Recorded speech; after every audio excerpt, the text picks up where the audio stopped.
Hello, everyone. Welcome to Live with the Pricing Lady. I'm Janene Liston, your hostess.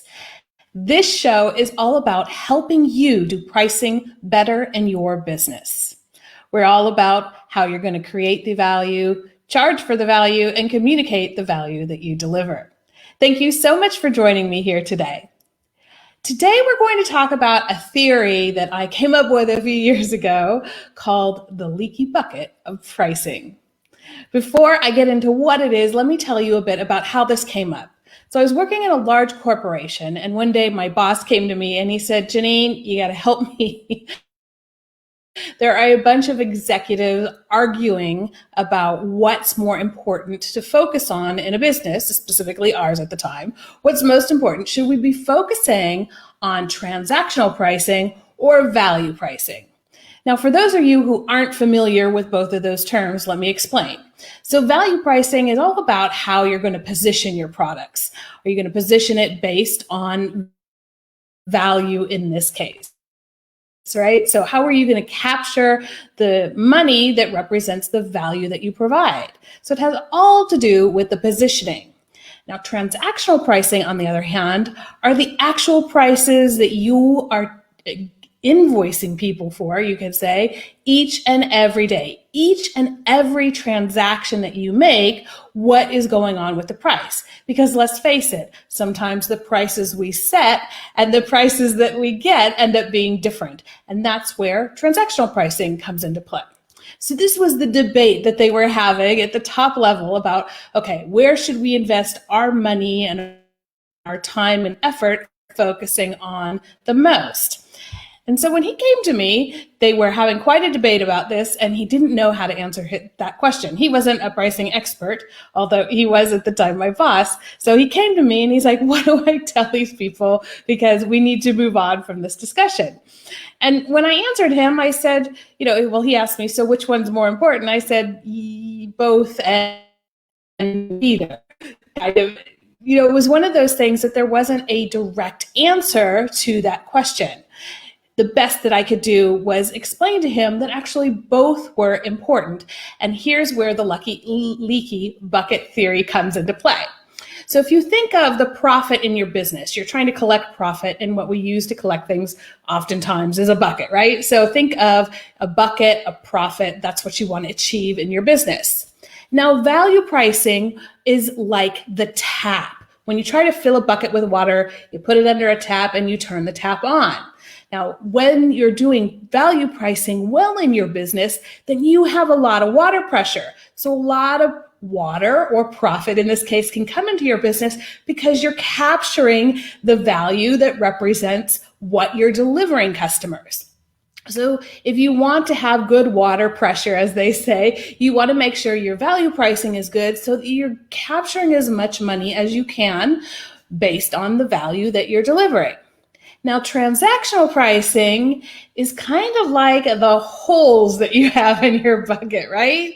So if you have lots of little teeny tiny holes all around your bucket, then you're going to be leaking water or leaking pricing profits out of your bucket, right? So we call this price erosion, right? Is one of the ways we refer to this leakiness in your pricing.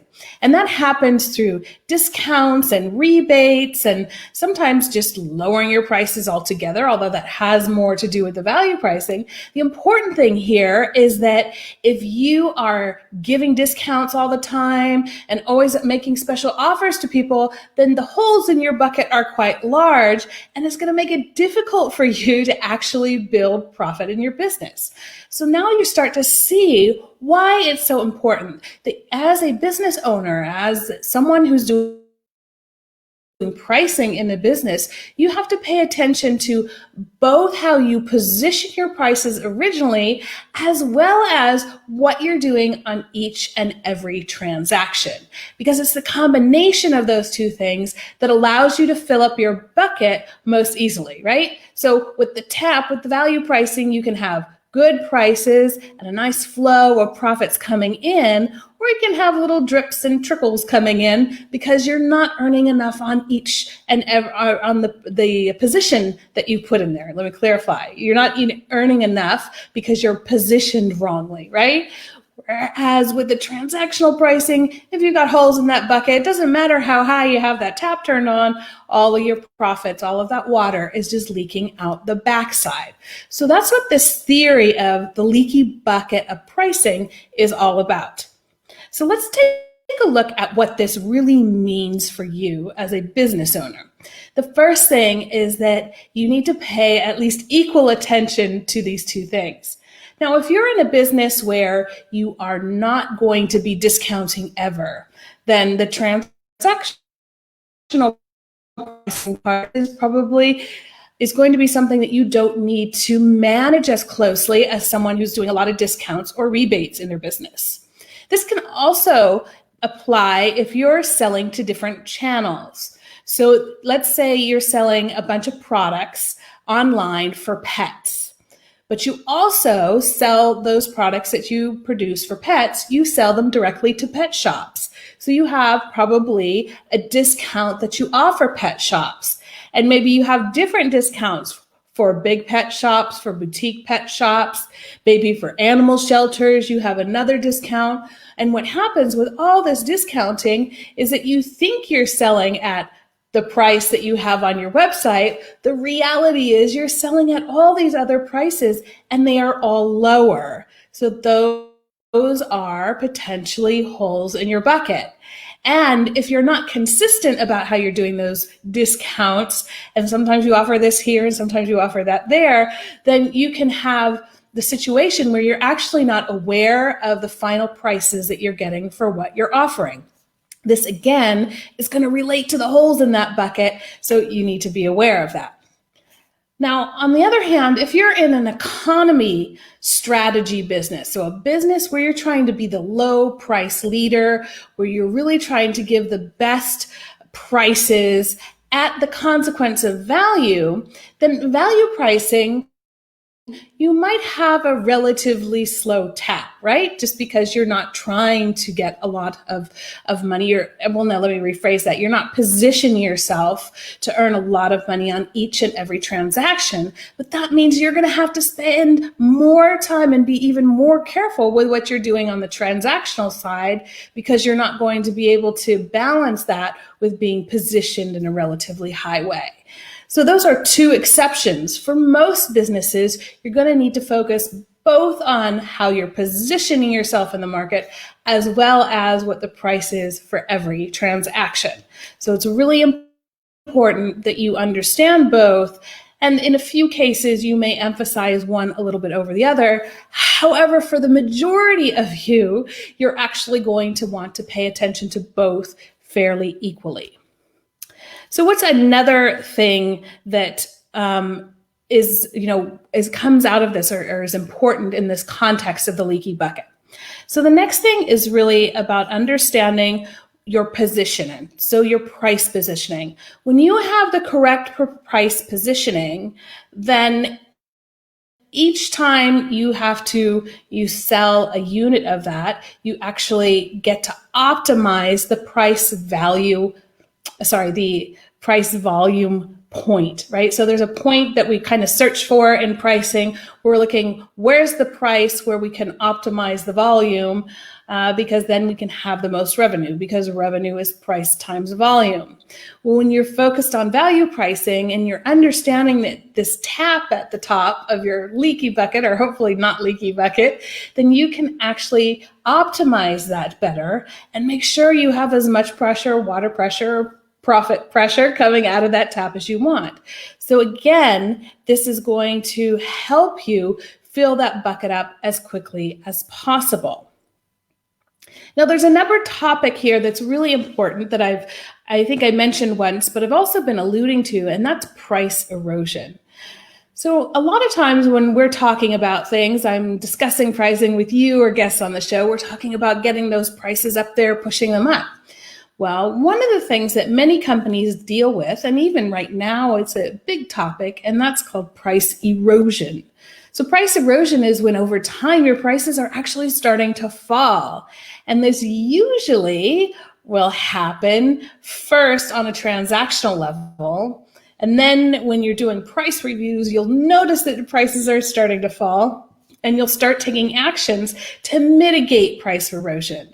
So you might take away some of the discounts. You might even lower your price, but remove some of the discounts so that at the end, the transactional price goes up a little bit. There are different tactics that companies use to do this. This is also important to your leaky bucket. It's kind of, you can liken it to putting whole Band-Aids over the holes in your bucket or sealing up some of the holes in your bucket. That will help you reduce price erosion so that when you turn that tap on, as much as you possibly can, your profits are staying in that bucket so you can enjoy them with your employees and your loved ones and whatever later on, right? So that's really important to understand. Price erosion is quite often what's going on silently behind the scenes and needs to be monitored regularly. So the whole point, the whole reason for me wanting to talk to you about this is because I wanted to come at the topic of pricing from a slightly different angle than I usually do. Because when you understand, or when you can visualize in your head, okay, I've got to get the positioning right, and I've got to get what I'm doing on each deal I make with a customer, I've got to get that right as too. When you understand the relationship between those things and you keep them both in the front of your mind, you can actually make better decisions about what to do in your business when it comes to pricing, right? So this is what we're always working here towards. As I want you to understand how you can make better decisions around the topic of pricing in your business. And if you decide, okay, I'm just going to focus on this one aspect of it, chances are something else will come in and start affecting what you're doing in a negative way. And when I go back to this example, when I was working in this company, that was exactly the trap that they were about to fall into. If you will, the trap, right? That they were saying, okay, which one, where should we put most of our time, energy, and money? Should we put it in transactional pricing or should we put it in value pricing? And the answer to that question is usually always going to be a bit of both. Now, some companies will be better at one than at the other. So usually the more mature a company is in its pricing, the better they're going to be at positioning themselves originally and maintaining or adjusting that position over time. Whereas the companies who are a little bit less on the maturity scale, they're going to be kind of focused more on the transactional side. However, as you now know, it's important in both of these cases that companies have awareness and are focusing on both things, right? And so in a small business, you're going to be doing this on a smaller scale as well, but that doesn't make it any less important to having a sustainably profitable business. So let me repeat this again. I noticed some of you have joined. If you have any questions out there, you can go ahead and pop them into the comments. What's really critical here is that you understand that both your position, so like your price list in the marketplace, is just as important as what you're doing on each and every transaction. Now, there are a few businesses out there where you don't discount in any scenario, so your list price and your transaction price are actually the same. But for most businesses out there, their list prices and their transactional prices can and do differ. And when that's the case, you've got to keep your attention focused on both of these things in terms of managing them as you go throughout the time that you're offering these products and or services. Ladies and gentlemen, that is what I wanted to share with you today. We talked about the leaky bucket of pricing, which just is a way for you, an analogy for you to understand that when you focus on the value pricing, you're actually determining how much water pressure you have on that tap coming into your bucket, bringing profits into your bucket, if you will, and how the transactional pricing are like the holes in your bucket. So if you're not monitoring those transactional prices well, you're just leaking profits all out all over the place. Thank you so much for joining me today. Of course, if you have questions, you can always go ahead and pop them into the comments below. I do monitor that in case questions come up after the fact. As well, I'd like to encourage you to go ahead if you have questions about pricing in your business and like to find out more about how to work with me. You can go to janeneliston.com/discovery call and book that call. We can talk about how we could work together. I wish you all the best, everyone. Have a fantastic day. And as always, enjoy pricing.